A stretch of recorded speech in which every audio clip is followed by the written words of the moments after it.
Welcome back to Parshas Noach, but we missed Parshas Bereishis, so we've got to do two Parshas in one. And when we last met, what are we now, a week ago, we were eagerly awaiting the return of the hostages. Thank God all 20 hostages who are alive were returned.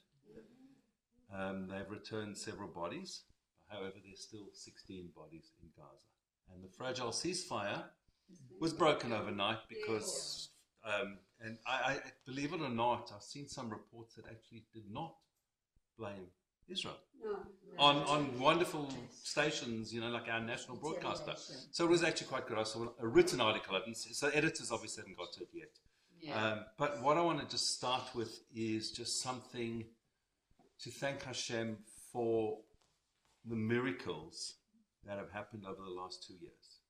It's been very sad. I mean, over 2,000 deaths in Israel, 1,200 people on October 7, plus close to 1,000 soldiers, almost 1,000, I think is the number. And there's so many injured and people suffering with PTSD. And it's, we had a discussion with Ori a few weeks ago, and on Shabbos we had at Shul, there was a soldier who's going back to Israel today. His family were here. Yesterday.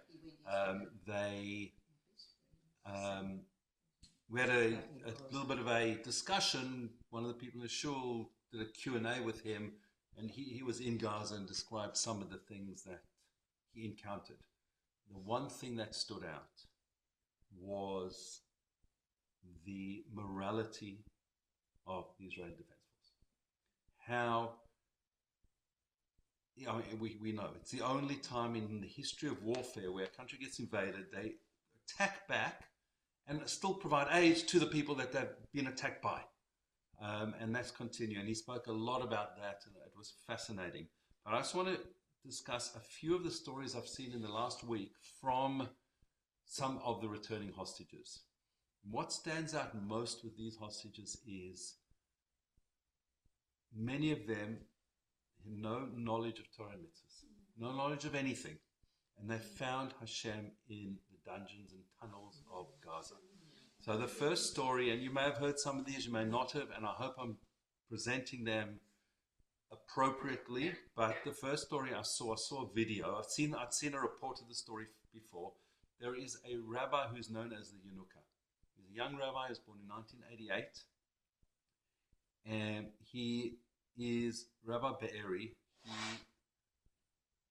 His father's family is from a long line of rabbis from Sephardi and Taimani origin. His mother is a direct descendant of the Arizal, the rabbi who introduced Kabbalah to the world really in the 1600s.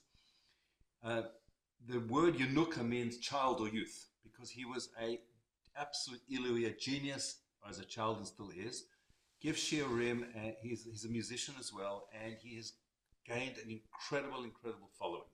A lot of people are saying, this is sparks of people pushing him up as the future Mashiach. He's a Talmud Chacham, he's incredibly knowledgeable. And Segev Kaflon, one of the hostages' family, went to see the Yenuka many months ago. And he suggested that they read the Parsha of Yaakov and Yosef, when Yosef was sold by the brothers down to Egypt and Yosef in jail. The whole story of Joseph. We all know the story of Joseph. And the family every week read that story while he was in jail. And the Yenuka was davening, and everybody obviously was davening for him. And they showed a video of his father on a call with the Yenuka, where Segev Kaflon is sitting there, and they're all sitting with kippot on, and the Yenuka is telling them that his father had come to him and this is what he told them to do, and you see Segev's face just go completely white and he starts shaking. And he says he was in the dungeons, in the tunnels, and Hamas terrorists had a computer and they showed him from the Quran the story of Yaakov and Yosef. And he kept replaying that and replaying that and replaying that. And so here was his father being told to learn this Torah. He said he'd never heard the story before. a boy who grew up in Israel, never heard of Joseph. And you hear, I mean, let's call that a coincidence, or don't. That's pure Hashgacha Pratis. And that's one of the stories. One of the hostages, Omri Miran, before he was released from hospital, sent a bunch of flowers to every single injured soldier in the hospital. And I saw photos of some of the soldiers with these. I mean, just think of this, Mikam Israel, who is like the Jewish people. Or Levi, completely disconnected to Yiddishkeit. He knew nothing about Yiddishkeit. And he sat there in the tunnels. Well, first up he sat there and he said there was a light. There was a window or a hole in the roof, and he saw this light. And just kept talking to the light and talking to the light. Next he was taken into tunnels and he had an LED. And he was conversing, so to speak, with this LED. This kept him going psychologically. He just said this kept him going. Finally, he was put in a dark tunnel where there was absolutely no light. He says he found Hashem. So he was now gone from a hole in the wall or hole in the sky ceiling to an LED to complete darkness. And in the complete darkness, he says he found Hashem. Avitan Or's family were given a dollar bill, which was given from the Lubavitcher Rebbe. It came to Gilad Shalit's family, and they held this dollar bill, and they gave it to him, to the family of Avitan, to keep as something to hold on to connect.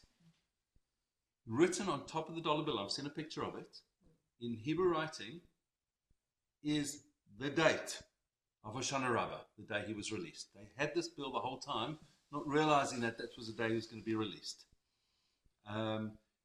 We've all seen Rabbi Daniel Peretz and the way his emunah has shone through. Incredible. I mean, just how he's able to do that is beyond most normal human beings. But Matan Angrist was the only soldier from their tank that survived. He was a hostage. He was released last week. And he gave the most incredible eulogy at Daniel Peretz's funeral. It's just unbelievable. And then the final one I just want to mention, and there's many, many other stories. Eitan Horn, again, a completely secular Jewish person, never fasted on Yom Kippur. Last year, on Yom Kippur, he didn't fast. This year he decided he's going to fast. And he fasted the whole of Yom Kippur, and 11 days later he was released. The power of the Jewish people is beyond anything. So we've had 20 living hostages released. So groups of 7 and 13, thank God, came out all before Yom Tov, and they've also released several bodies in different batches. They say they haven't found all the other hostages. Israel said, I saw a report yesterday that Israel knows at least 8 hostages. I think they know where they are. Some of them are, I assume, we can take their word, at least some of them they can't find because they're buried. But we need to just focus on what did Hashem do for us? What was the point of all of this? We don't know. We've got no idea. But what it has done is brought people back to Yiddishkeit, brought the terrible, terrible way we were behaving as a Jewish people. We were not behaving like brothers before October 7th, 2 years ago. And it brought us together. And we're not, please God, we won't see that disunity, that hatred again.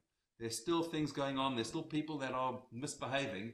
But please God, it shouldn't be in that fashion. But if we can just look at some of these stories of people at their darkest hour, us who are, thank God, living it up, in reasonable comfort. Yes, there's anti-Semitism on the rise and various other things.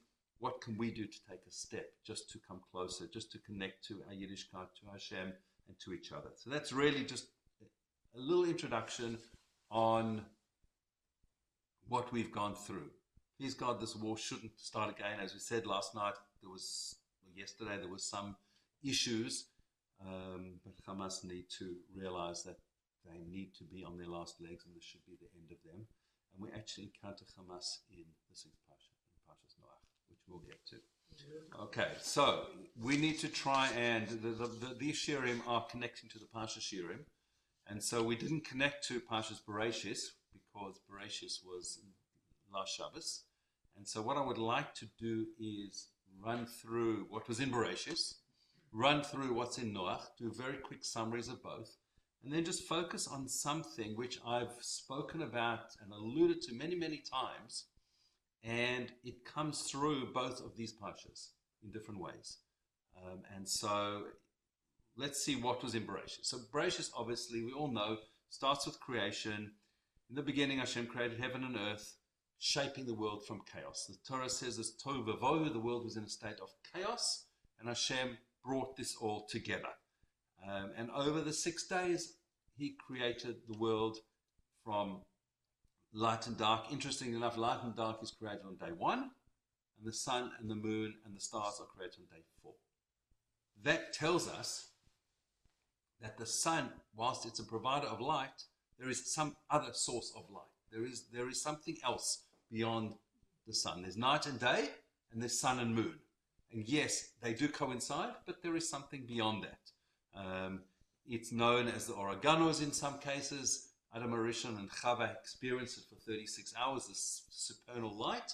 We can experience it. I believe those hostages experienced some of that in Gaza. They had no real light, but they had the light. They had the light of Hashem. And as we know, herbage was created, fish, birds, animals, and then finally on the 6th day, Adam was created. The way it's brought down with Adam's creation is Adam and Chava was a one single being. Man and woman in one, so to speak. And Adam was asked by Hashem to name all the animals. And he named every single animal. Now, a lion is called an aria because it has those functions and capabilities. And the lion, the Hebrew word for every animal fits with that animal. The English word lion is just a made-up name. And every other language for that matter. We learned previously, when we were right in the beginning of Elul, that Aria stood for Elul is Aleph, Reish was Rosh Hashanah, Yud was Yom Kippur, and Hey was Hoshana Rabbah. Hoshana Rabbah being the day that the hostages were released. But that period of time we've now gone through.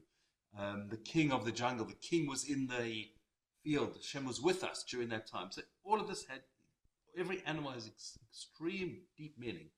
We then get to Hashem creating Chava, separating Adam and Chava. So we all learn from our youth that yes, Hashem took a rib out of Adam. The Torah doesn't say that.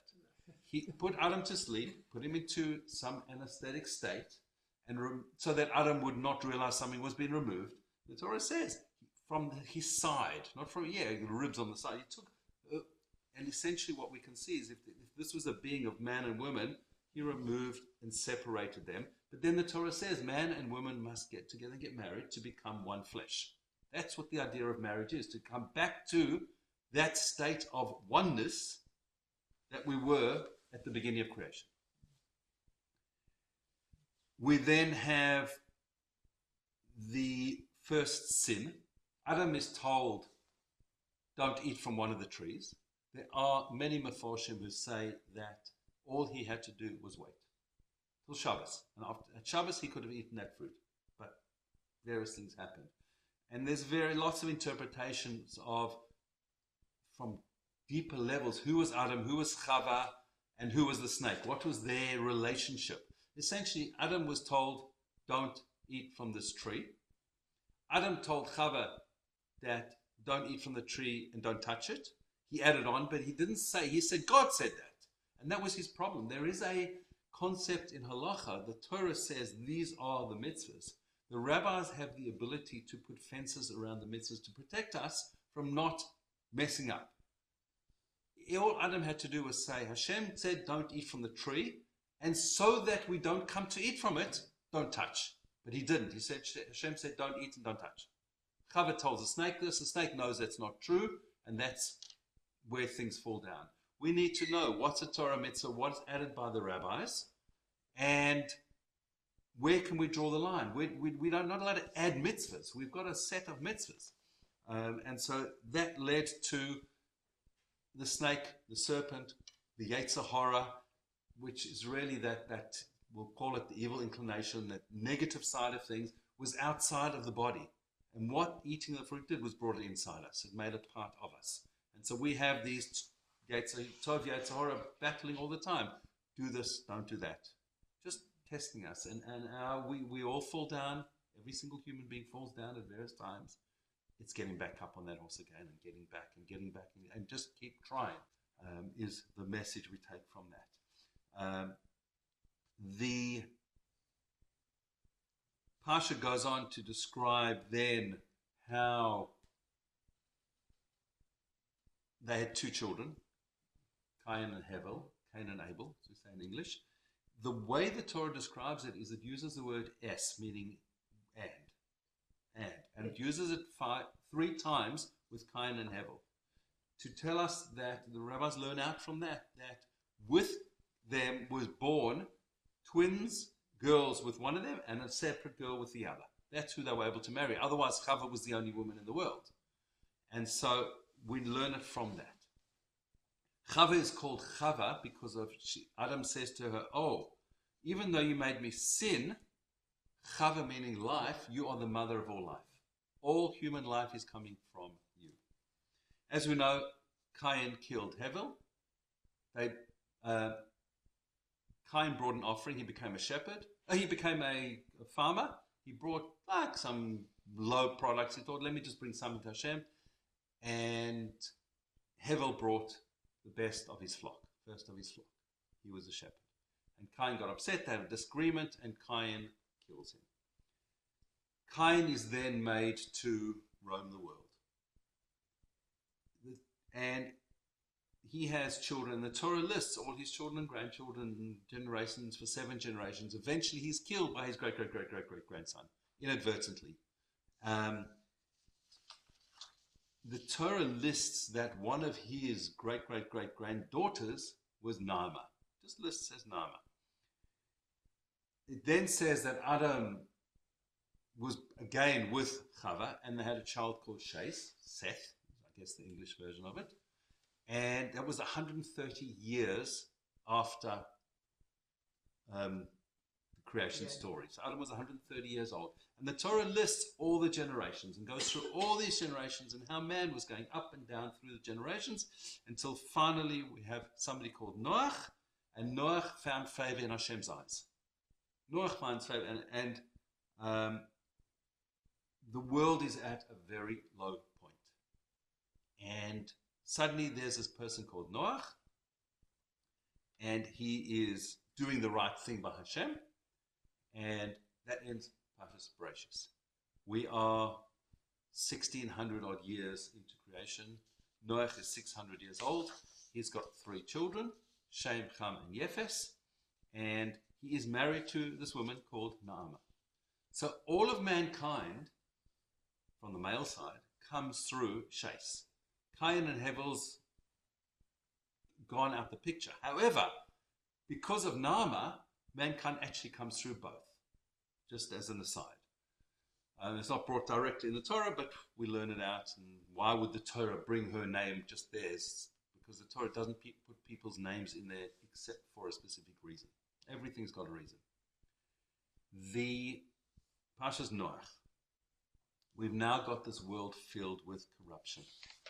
The Torah says, Ela told us Noach, these are the generations, the offspring of Noach. Noach is tzaddik, tamim haya b'doresav. He was a tzaddik in his generation. Es ha'elikim is halech Noach, and Hashem walked with, Noach walked with Hashem. Noach had 3 sons. Okay, then the next pasuk says, Tishaches ha'aretz lifnei ha'elikim. The world became corrupt in front of Hashem, before Hashem. V'timalei ha'aretz chamas, and the world is filled with chamas. They translate chamas here as robbery. Do things in a deceitful kind of way. What type of robbery were they talking about? And I think we have discussed this a few times in the past few years. But it was a type of robbery where people would steal things that were not subject to criminal proceedings. So they'd go past and they'd take a grape, or they'd take something, and every single person went past and took a grape, and suddenly the grape seller had no grapes left, but nobody had taken more than 1 grape.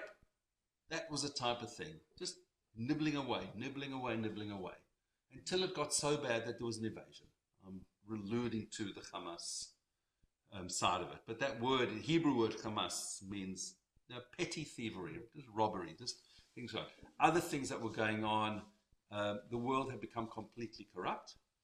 it says in Medrash, it's brought that there was legal homosexual marriage and divorce, and legal bestiality, and marriage to animals, and divorce from animals, etc. That was the straw that broke the camel's back. So the people had just got completely corrupt. They'd taken things and they said, that's the way we do it, that's great. Now let's just extend it to have what we want to do, but we'll legalize it. We'll make it part of the law system. We'll have a referendum and we will legalize it. So Hashem said, okay, Noach, you need to build a teva. Go and build yourself we always translate it as an ark. A teva is a box. A box that is given very, very specific measurements. It's got to be 300 amas long, 50 amas wide, and 30 amas high. An amma is approximately half a meter, according to various opinions. But if we take it as a half a meter, so we're talking about 150 amas, 150 meters long. 150 meters is approximately the length of the MCG, give or take. Okay, it's 25 amas wide. So if you can picture the MCG as a footy field, the area of the central square, just run down the middle of it. So it's very long, but not so wide. And it's 15 meters tall, 1.5 times a 10-meter diving board. That's the size of Amma. And every single animal in the world, pairs of animals, plus others, were in the ark with Noach, his wife Nama, their 3 sons, and 3 sons' wives. Now, just interestingly enough, just as an aside, this teva was a locked-in box. The other person in the world who was put into a teva, an ark, a basket, was Moshe. Same word. There's lots of connections between Noach and Moshe. Not for now, because I've got other things I want to discuss, but there are a lot of connections between them. The ark itself, 350 and 30, we take the numerical values of the letters represented by 350 and 30. 30 is a lamed, shin is 300, nun is 50, spells the word lashon, tongue. Watch your tongue, lock things in. Now Noach's problem was, perhaps we can say, that he was righteous. Everyone else in the world was not righteous. It says that Noach was a tzaddik in his times. He was a tzaddik with Hashem. But he had 120 years to build this box, this ship, this ark, call it what you like. And people would come to him and say, why are you building this ark? Because Hashem's going to destroy the world. And he never encouraged other people because you're doing the wrong thing. People saw him as this like renegade, this person who's going against the tide. Noach did not bring people into his connection, religion with Hashem. Avraham Avinu was the exact opposite. Avraham Avinu found Hashem, and he brought hundreds, thousands of people in to serve and understand who Hashem was. So Noach stood back and he said, I'm with Hashem. Hashem and I are tight. But he wasn't with people as well. And we need to know that there are 3 connections we should have in the world. Between us and Hashem, between us and our fellow man, and between us and ourselves. All 3 need to be in play. And if we work with all 3, then we can achieve what we need to achieve in this world. So Noach was waiting for this flood, and finally Hashem says, right, time, get in the ark.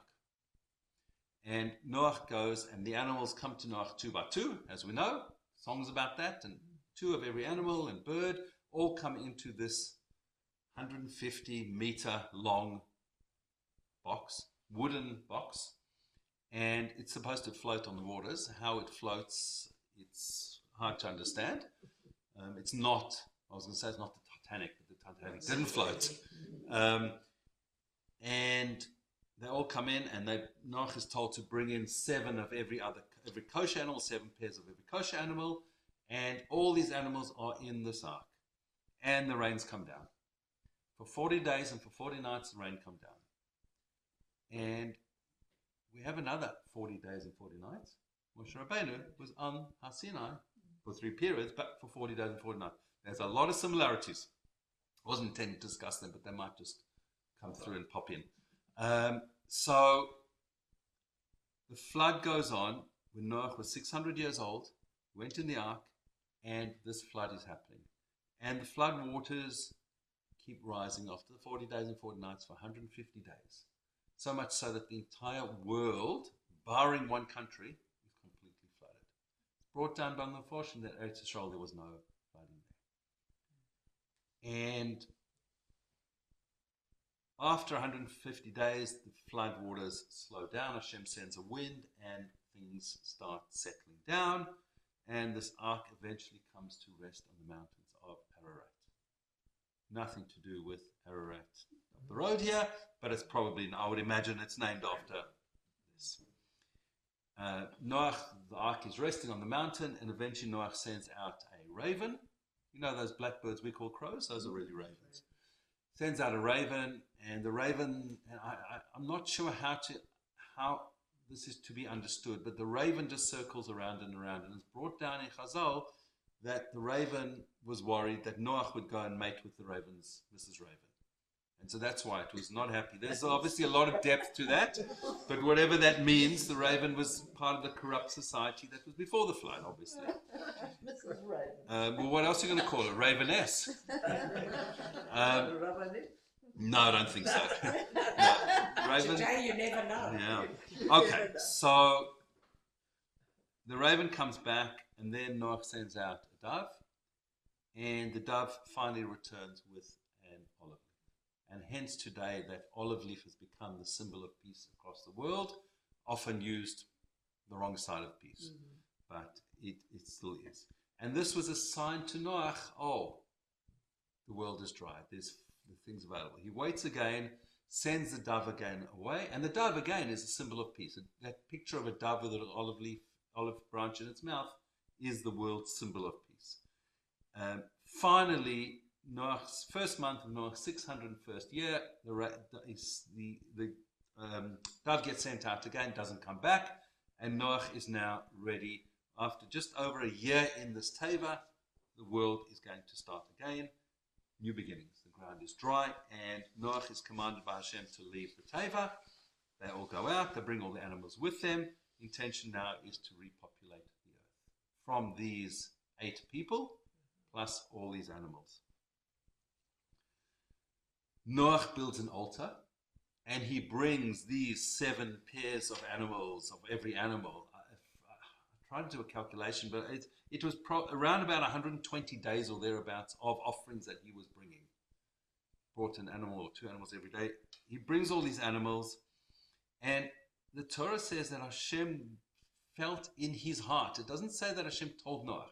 The first time mankind knew that Hashem wouldn't destroy the world again was when Hashem told Moshe to write this in the Torah. So the Torah says Hashem knew in his heart that he would not destroy the world again because he was happy with the offerings of Noach. He said he would never destroy the world again. He blessed Noach and his sons. He gave them a bracha. He commanded them to be fruitful and multiply. The same command given to Adam Arishon.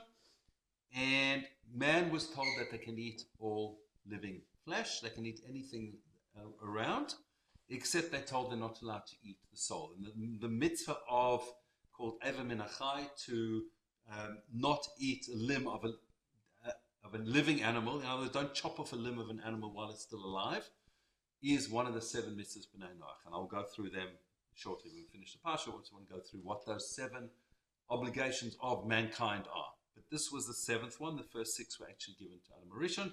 Not allowed to eat the blood of an animal that's still alive. Now, we still see in certain parts of the world where they do some horrific things to animals and eat them while they're still alive.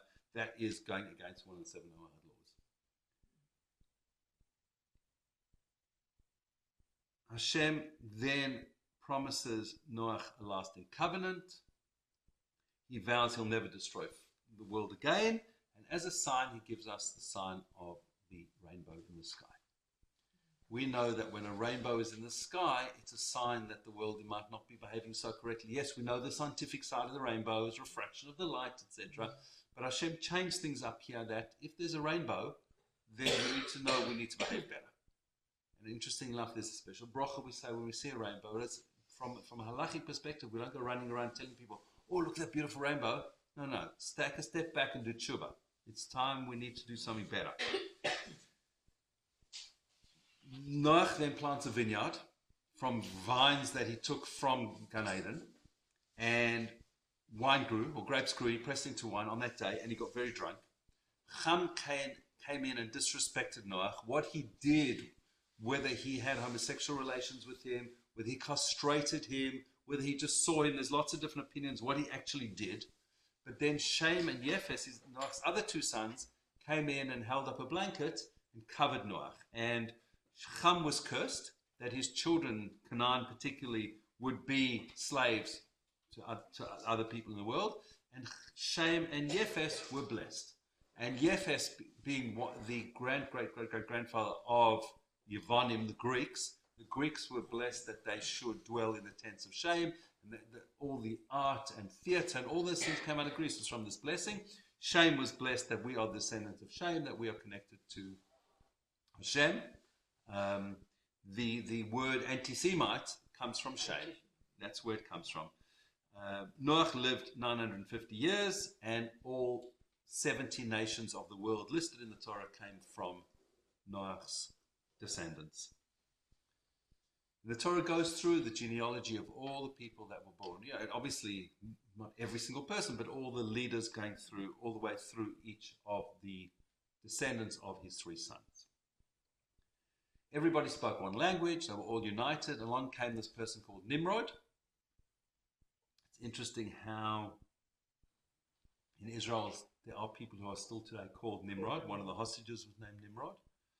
Nimrod was, how can I put this? The Hitler Yamach Shemo of his time. He rebelled against Hashem. He wanted to rise up against Hashem, and he organized, we will learn more about him in the Gemara and in the Midrash, but how he was the one who threw Avram Avinu in the fiery furnace. He was the leader of the people, and he orchestrated that they should build a tower to go and attack Hashem, that there should never be another flood. And that's the famous Tower of Babel. Hashem said, enough, and he split the world up, and he said, right, everybody speaks a different language. And that's the core 70 languages of the world. The misunderstanding that's brought down by Chazal is people were building this tower to get to Hashem, and guy said, pass a brick, but the other guy didn't understand it because he was speaking a different language, so he threw a brick at him, killed him. Whatever might have happened, they just didn't understand each other. There was chaos.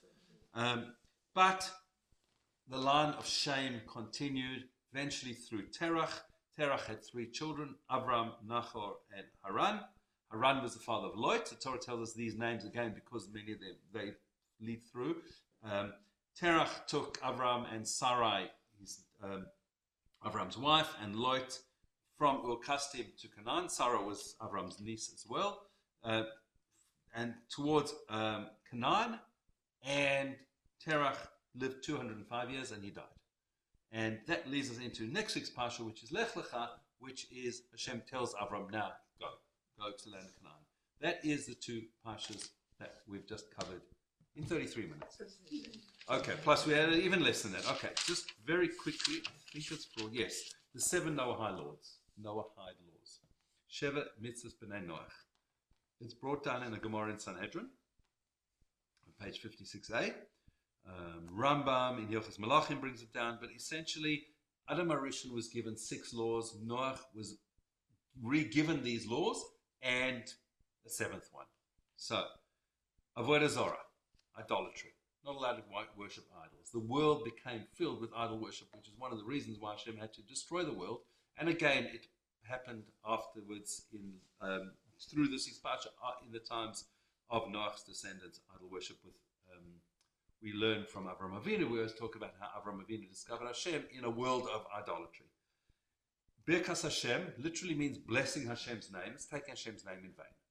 It's a euphemism for taking Hashem's name in vain. Shvichas Damim, murder, taking blood. Gilei Arayos, sexual transgressions. The world is not allowed to have inappropriate sexual relationships. Gezel, theft, and civil law in that. Dinim, setting up courts of law, having a proper justice system. And most of the world generally over history has followed some parts of these things. Certainly in the monotheistic religions, most of that happens. The problem is the Avodah Zarah part in other religions, but be that as it may. And finally, Eva min achai, eating a limb torn from a live animal. That was the one given to Noah. Those 7 laws are what the world needs to keep. We have 613 laws separately, but together. It needs to be a package deal. Various rabbis in our time, there's a new book I saw yesterday, a book's come out on a translation of a Hebrew Sefer on the 7 Noahide laws. There are many, many people in the world today, I don't know how many numbers it is, but who now have starting to keep these 7 Noahide laws. The Lubavitcher Rebbe was very, very proactive in pushing the 7 Noahide laws, amongst other things, but this is one of the things that he did push, and it's something that we need to be aware of. All right, we have discussed a number of times, particularly over the last few months, I've mentioned Rosh Chodesh and months and years and how does it all work. So what I'd like to do is, based on 2 verses, one in Parshas Bereishis, one in Parshas Noach, look at how does our calendar work. A little bit of history, a little bit of background. What is the calendar? How does it all work? So let's just start in Bereishis.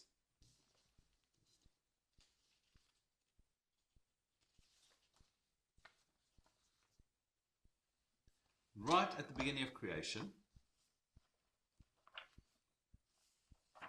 it says that Hashem created the world, Bereishis bara Elokim, and in the 4th day of creation, when Hashem created the stars, moon and the sun, I'm reversing the order there, but it says,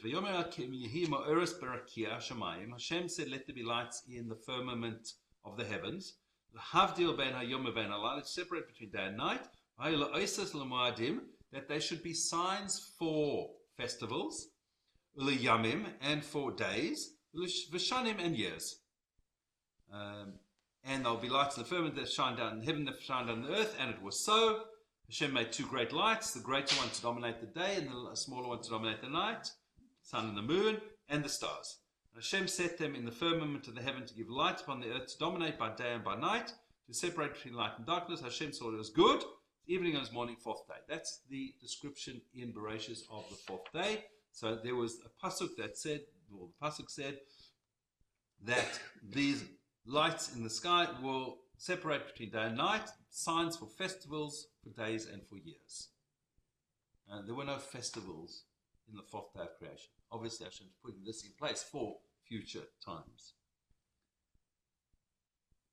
Rashi talks about eclipses being bad omens and various things, and then he says, Lomadim for the festivals, Al Shem HaAsid, this said for the future, Shahasidim L'Israel, because Israel is destined, it's Tavois and commanded, Al HaMo'ados, about the festivals, Vahem Nimnim, they are counted, in other words, festivals need to be by a specific fixed date, when L'Moed HaLavana, by the moon. When the new moon comes out, the Jewish people in the future will need to know about the festivals. And he says then for the Yamim, for days, the sun serves for half a day, the moon is for half of it, they complete a day. In other words, the moon's at night, the sun's in the day.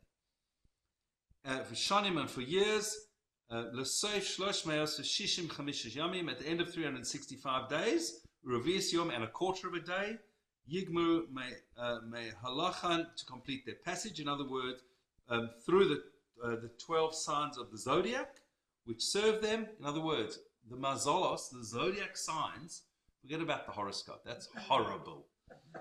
Pun intended. The zodiacs, the mazalos, the standard thing we say to somebody when they're celebrating a festive thing is mazel tov. The mazel should be with you. But it says that the Jewish people are above the mazel. We are not ruled by these stars and zodiac signs. The world is run. Hashem put in place that these things, these stars in the sky, the moon, the sun, etc., run how the world works, day in and day out, just the general operation of the world. We're above that. The Jewish people can get way above that. We are beyond the mazolas. But Rashi tells us about the zodiac and how they go around, and the lights also provide light for the world. The stars and two great lights. We talk about the sun and the moon, etc. We won't go through that now. Okay, so that's Rashi on Bereishis, creation of time and seasons, etc. In Parshas Noach, we said that Noach brought an offering. He planted grapevines, squeezed the grapes, created wine. It was mystical type wine because it became wine immediately on that day. And then Hashem said, as he said, Hashem smelt the pleasing aroma. He said in his heart, I will not continue to curse the ground because man, since the design of man's heart is evil from his youth, nor will I again continue to smite every human being as I've done. Hashem says, no, that's it. There's not going to be another flood. Oid kol yemei haaretz. All the days of the earth continue. Zer v'katzi v'kor v'choim v'kayetz v'choref v'yom v'layla lo yishboisu. Talks about the world is going to run by. Zera, seed time, v'katzir, harvest time. Kor is cold, cham is hot, kayetz is summer, choref is winter, v'yom v'layla, and day and night, they won't cease. Hashem says, these seasons are going to continue for all time. So now he's putting in place seasons in the world. Now, you notice we have 4 seasons. That's Melbourne, and that's only sometimes. Not today. Today's beautiful rain. Okay, so Rashi says that Shisha itim halalu. There are 6 seasons: seed time, harvest, cold, heat, summer, and winter. So the seasons we have, the 4 seasons, are actually broken down into 6 periods of time: seed time, harvest time, cold and heat, summer, and winter. Each of them are 2 months, and he goes through which months they are. I won't go through it now, but he just says half of Tishrei and Marcheshvan, half of Kislev, that's seed time. And he goes through all of them. Now, obviously, he's talking about the northern hemisphere. We are flipped. We are underground here. Okay, and etc. So Rashi, now we've now got, in Bereishis, we've got the creation of the world. We've got days and months and years set up, how it all flows together, and now we have the seasons. One more source in the Torah, and that is, I just want to go to Parshas Bo. Parshas Bo is the Parsha where we are in the book of Exodus, in Shmois, where we are redeemed from Egypt. Before we told about the Pesach offering, it's brought down the following. Vayomer Hashem el Moshe ve'el Aaron be'eretz Mitzrayim leimor. Hashem spoke to Moshe and to Aaron in the land of Egypt, saying, and we've discussed leimor so many times, saying meaning say over. HaChodesh hazeh lachem. This month shall be for you, Rosh Chodashim, the beginning of the month. Rishon hu lachem lachatshei hashana. It's the beginning of the first of the months of the year. This month to talk about. And then this is one verse, and then the next verse says, Dabru el kol adas b'nei Yisrael, speak to the whole assembly of the Jewish people. Leimor, say, ve'esel chodesh hazeh, on the 15th, on the 10th of this month, take yourselves a lamb, bring it inside. On the 14th, you're going to bring the Korban Pesach. So there's one verse there that says, this month is going to be Rosh Chodesh for you. That there, Rashi says, is not here, but right at the beginning of the Torah, the first mitzvah given to the Jewish people as a people, that we need to declare Rosh Chodesh. Rosh Chodesh is a time that we need to say, yep, this is Rosh Chodesh, this is when the new month is declared. Now Rosh Chodesh this month is Wednesday, Thursday, will be 2 days of Rosh Chodesh, and we're going to go through now to some of background as to the lunar year versus solar year versus how we work out when Rosh Chodesh is, when it's not, and so let's go through that. Starting from the Mishnah in Rosh Hashanah. Mishnah in Rosh Hashanah is 4 chapters. A relatively short Mishnah. It's a short Gemara. The 4th chapter discusses Rosh Hashanah. But only from the 5th Mishnah. The 5th Mishnah says this is the blessings that we say on Musaf Rosh Hashanah, and then talks about the 10 verses of kingship, of remembrance, and of shofar, and talks about shofar. And that's it. So it's from Mishnah 5 to 9 is about Rosh Hashanah. Virtually the rest of the Masechta of Rosh Hashanah, the first 3.5 chapters, is pretty much about Rosh Chodesh. The beginning part talks about Rosh Hashanah. Interesting enough, it says Arba Rosh Hashanim Haim. There's 4 Rosh Hashanahs. Now we know Rosh Hashanah, 1st of Tishrei. That's no, not only that. The 1st of Nisan is a new year for reckoning of Jewish kings, for establishing the festivals, which is what we discussed in Noach, really, and in Parshas Bo, where it's Rosh Chodesh, is the beginning of Nisan. On the 1st of Elul is a new year for tithing of animals. Rabbi Eliezer and Rabbi Shimon says on the 1st of Tishrei. 1st of Tishrei is a reckoning of the years for the sabbatical years and the Yovel, Jubilee years, and for planting of trees and vegetables. And the 1st of Shvat is the new year for the trees. According to Beis Shammai, Beis Hillel says the 15th of Shvat, which is we have Tu B'Shvat. So those are the first 4 years, and then the world is judged 4 times for various different things. And then it starts talking about Rosh Chodesh. Mission 3, pretty much till halfway through the 4th chapter, is about Rosh Chodesh. 6 months they send out messengers for Rosh Chodesh. You can, for certain months, witnesses can desecrate Shabbos. Whether the new moon was visible or not, they could desecrate Shabbos. It happened, there was a story with Rabbi Akiva, who held people up.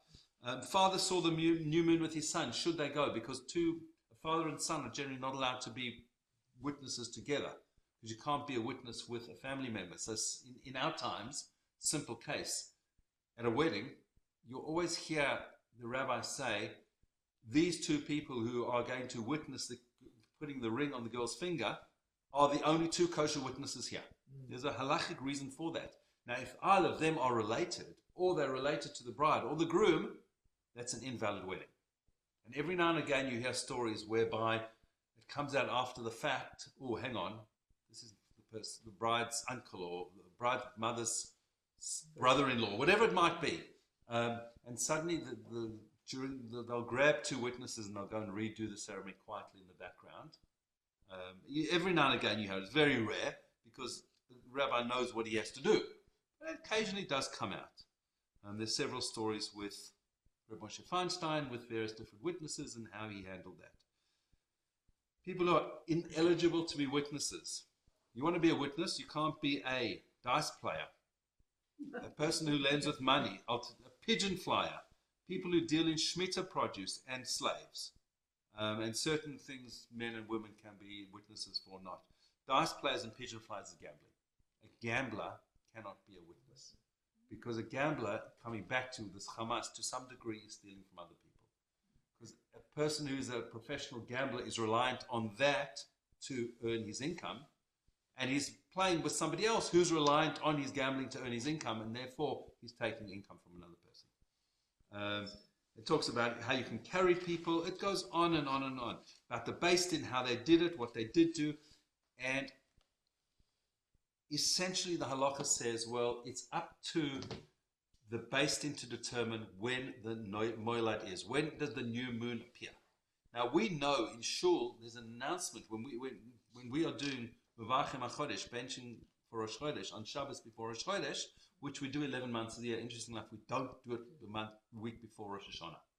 It's just done. There's no Mevachim HaChodesh there. It's silent.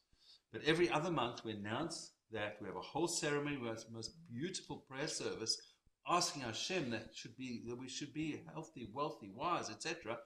And we announce the Moilad will be on Wednesday at, I think it was 12:54 and 8 Chalakim a.m. And then Rosh Chodesh will be on Wednesday and Thursday, and we announce Rosh Chodesh Mar Cheshvan. Interesting enough, the month is called Cheshvan. We call it Mar Cheshvan. Mar meaning bitter. because it's the only month of the year where there's no day that's a festive day, except for Rosh Chodesh. Except we can say, well, hang on, Tisha B'Av has got the saddest day of the year. Yes, but Tisha B'Av we know, and 17th of Tammuz we know, those two fast days we know will be Yom Tovs in the future, and therefore they'll be happy days. So, but every month has got something in it except Cheshvan, so we call Cheshvan Mar Cheshvan. That's coming up. Now, Cheshvan is the month of Noach, because this flood started in Cheshvan and ended in Cheshvan. Now, the Torah calls the months by numbers. The first month, the second month, the seventh month is the month of Tishrei. The names of the months comes from Babylonian exile. And some of them, in fact, are alluded to Babylonian or Persian gods. As far as I recall, Tammuz is the name of one of their gods. But because we were redeemed and got out and were able to build the second temple, the rabbis felt we can use those names. Now, from an interesting side point, I guess, we would write the month, today is the 28th of Tishrei. So we would write it as 28th of the 7th month. That's my birthday in July. Now, so that's a good one. So now the 7th month to us is Tishrei, not July. So I personally try and write the month as 28th July as opposed to 28th of the 7th, because today is 28th of the 7th, whatever it equates to in October. And so, yeah, so we generally, there's people who will try not to write the secular date in numbers, because the numbers is what the Torah refers to. The Torah only refers to numbers of months. In the Nach, in the book of Esther and other places, it starts calling the months by, some of the months are named there. That's the first place we have it. So it is ancient, and we do call them, we do have the history of that, but we don't, when we're referring to the months by number, we generally try and refer to that as the Jewish months, not the secular months. Okay, so we said, in Bereishis, time is created. That's the beginning. The first thing Hashem created was time. In order for a world to exist, you have to have time. We had verses about the calendar we spoke about in Bereishis. The moon came in on the 4th day, and the sun, and we base our calendar from what we learned in Parshas Bo, in the book of Shmois, that we are people of the moon and we follow a lunar cycle.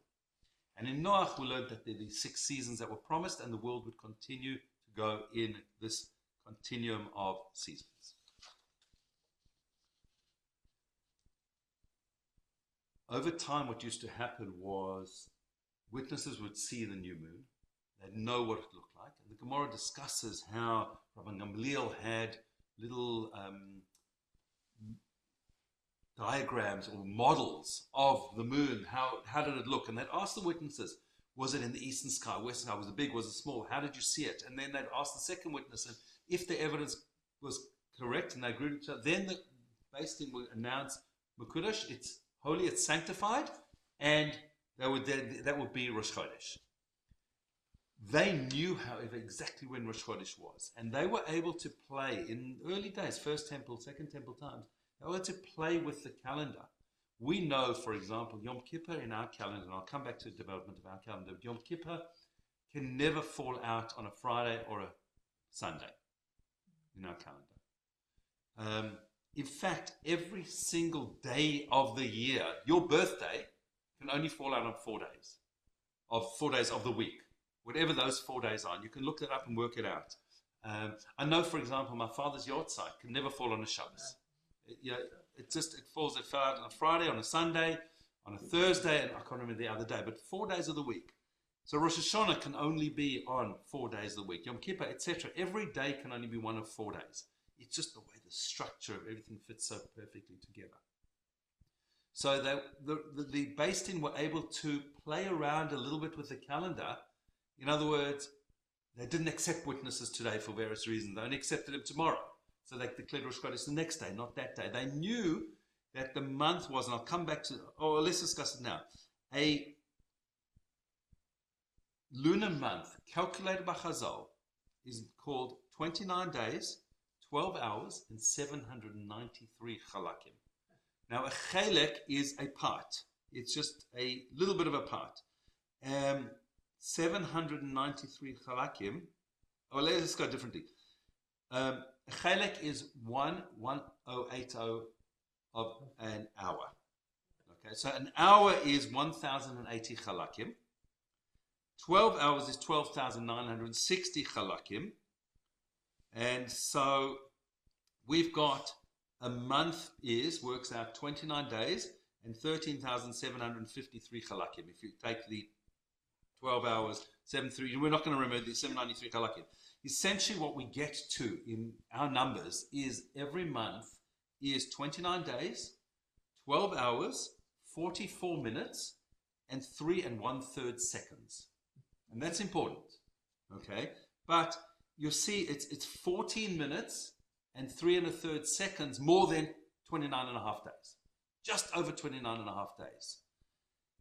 Coming out that a lunar year is 354 days. 12 months times 29 days, 12 hours, 44 minutes, and 3 1/3 seconds is 354 days. It's occasionally 355. It does play around a little bit, but that's beyond the scope of this discussion. So our year, the 12-month period is a lunar thing. 12 solar months is a made-up thing. A solar year is 365 and a quarter-ish days. And so we've got this 12 months of lunar year equals solar year, or is 11 days less than a solar year, is how it really works. 354 to 365. We've got an 11-day difference. Now, just very quickly, I've said it is 29 days, 12 hours, 44 minutes, 3 1/3 seconds. Some years ago, NASA did a phenomenally huge calculation. They used the most advanced computers imaginable. It took many, many years to work through the exact calculation of a lunar month. They called it a synodic month. And they worked out that it is 29 days and 0.530588 of a day. Now remember, I said 29 days, 12 hours and 44 minutes. Okay. That equates to 29 days, 12 hours, 44 minutes, and 2.8 seconds. So we're 3.33 seconds. So we are less than a second difference. What Chazal knew thousands of years ago to what NASA's mega computers could work out today. 0.5 of a second difference.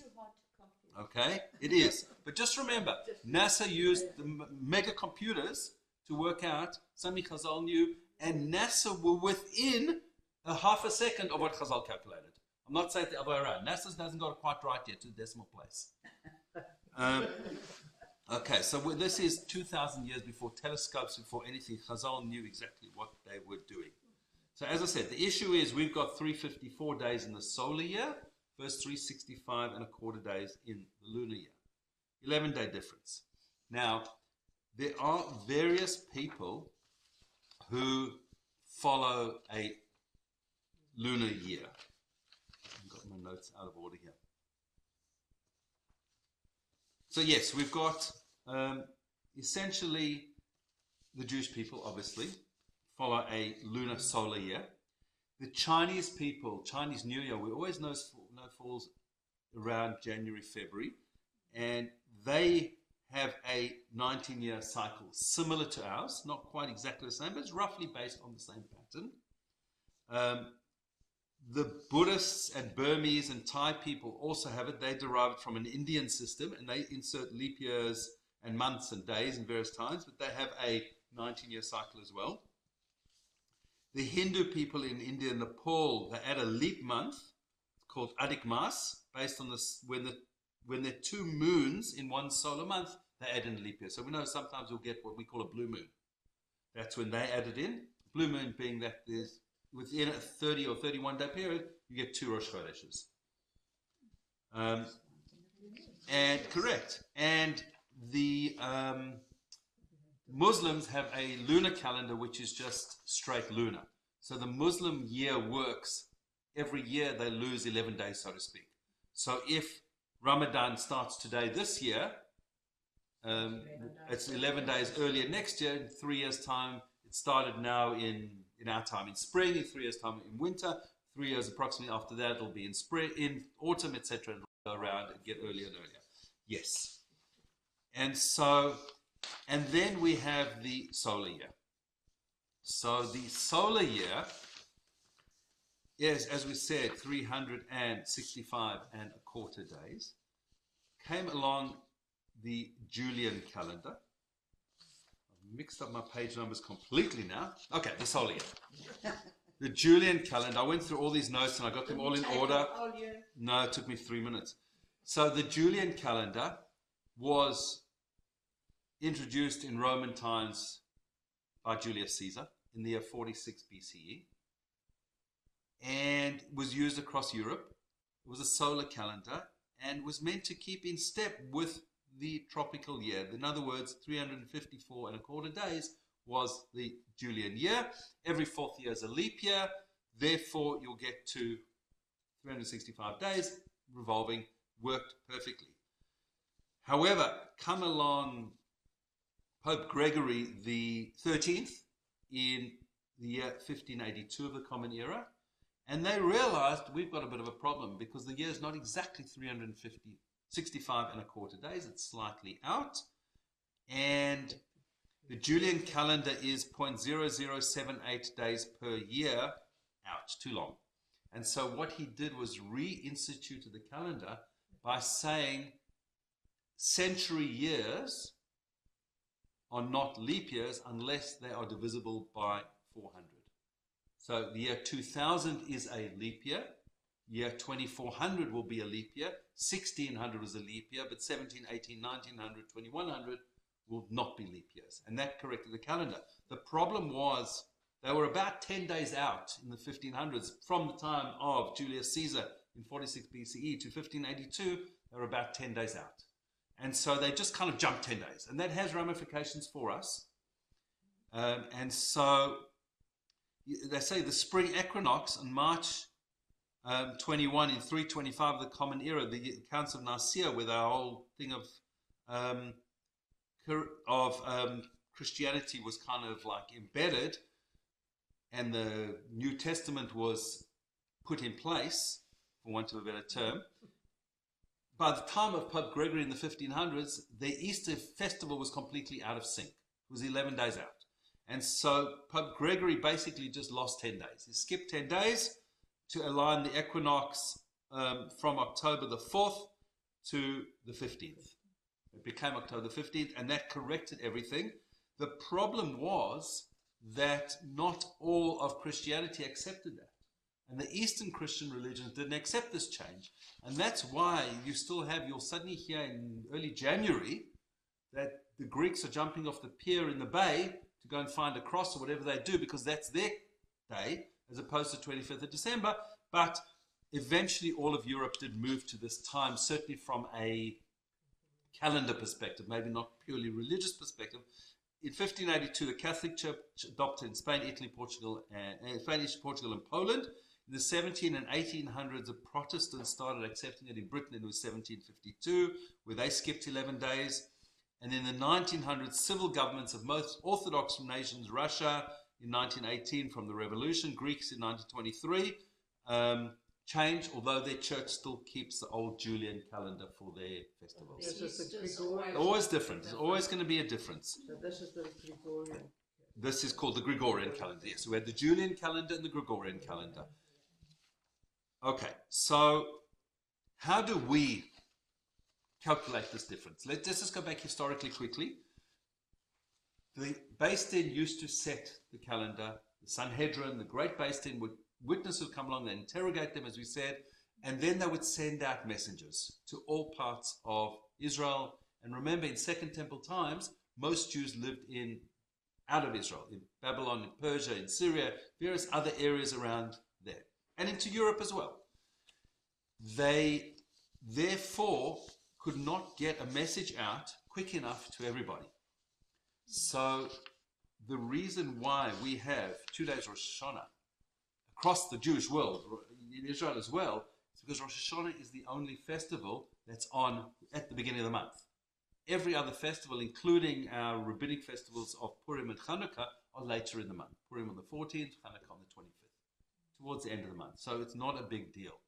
We know Rosh Chodesh is going to be on today or tomorrow, given that it's 29 and a half days.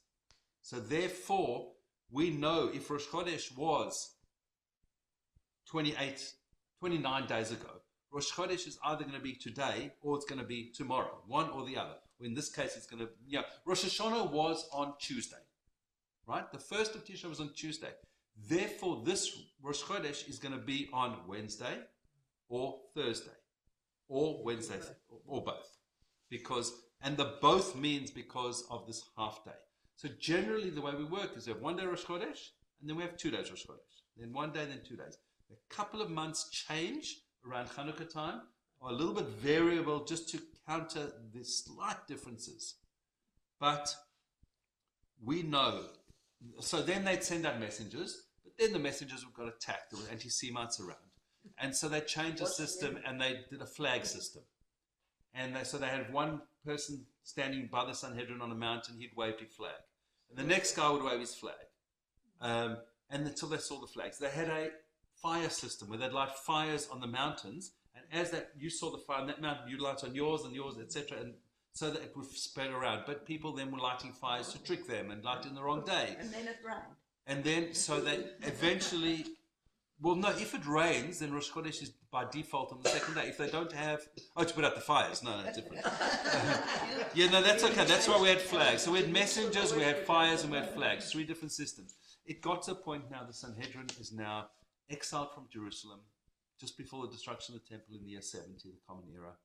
It's moved to Yavne, it's moved to various other places, but over time, it's lost its authority. The Romans have taken over. There's the whole Bar Kokhba revolt. There's lots going on. And the rabbis were at a point where they could not keep declaring Rosh Chodesh. And so in the time of Hillel II, they instituted a fixed calendar. I'm just trying to find the year, and I can't see on my pages.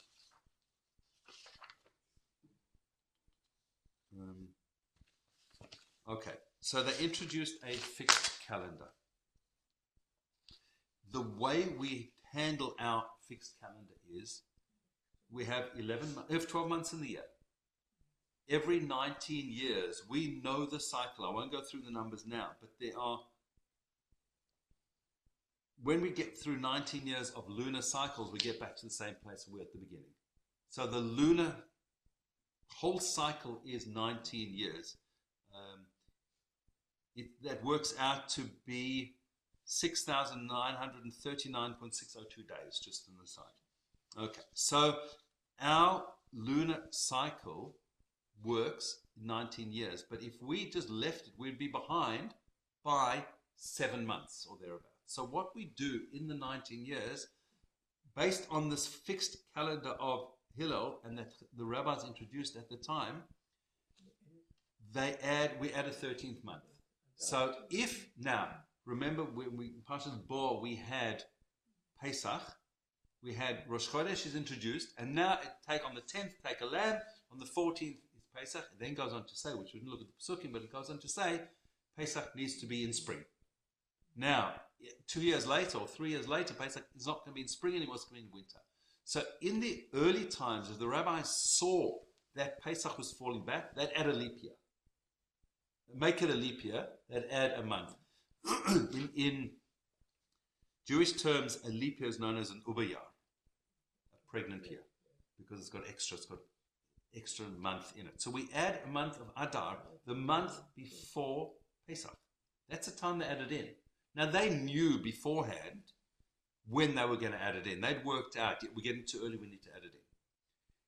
But in our times, it got fixed in the 4th century by Hillel and his based in that they said, okay, we're going to have this fixed calendar. And the way it basically works is we have 7 leap years every 19 years in the cycle. 3rd, 6th, 8th, 11th, 14th, 17th, 19th years are leap years. And so we know exactly when we're going to add another month. We know exactly when. We can predict exactly when any day will fall out. Because remember, this system all works on this perfection between the solar and the lunar year, connected together. Hashem put this in place in the beginning of creation.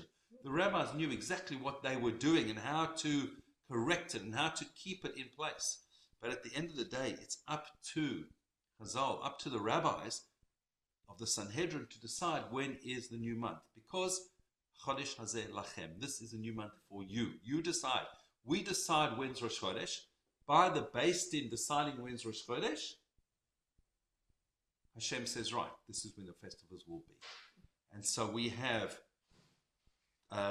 every single Yom Tov. Now, because we don't know exactly when, we didn't know with the messengers exactly when Rosh Chodesh was going to be. Is it going to be today or tomorrow?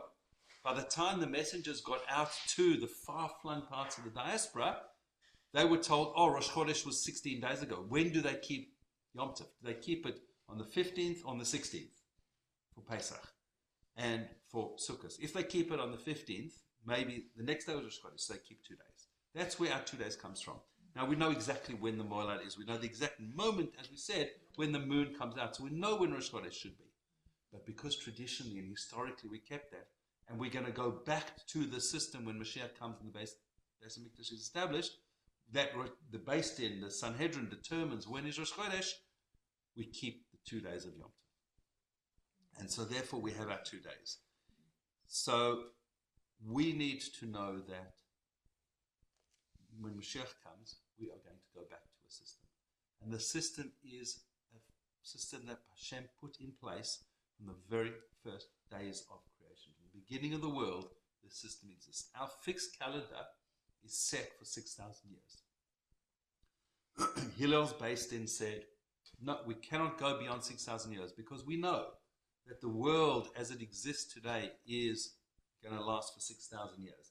Just like creation was 6 days and the 7th day is Shabbos, the world's going to be 6,000 years and the 7th millennium will be a Shabbos. It will be a time of Mashiach. It will be a time of connection to Hashem. Far away. It's not far away. We're in the year 5786 now, so it's 214 years away. Please God, we should all be here to see Mashiach, and because then we'll be a resurrection of the dead, and we'll all be around to greet Mashiach. He should come speedily.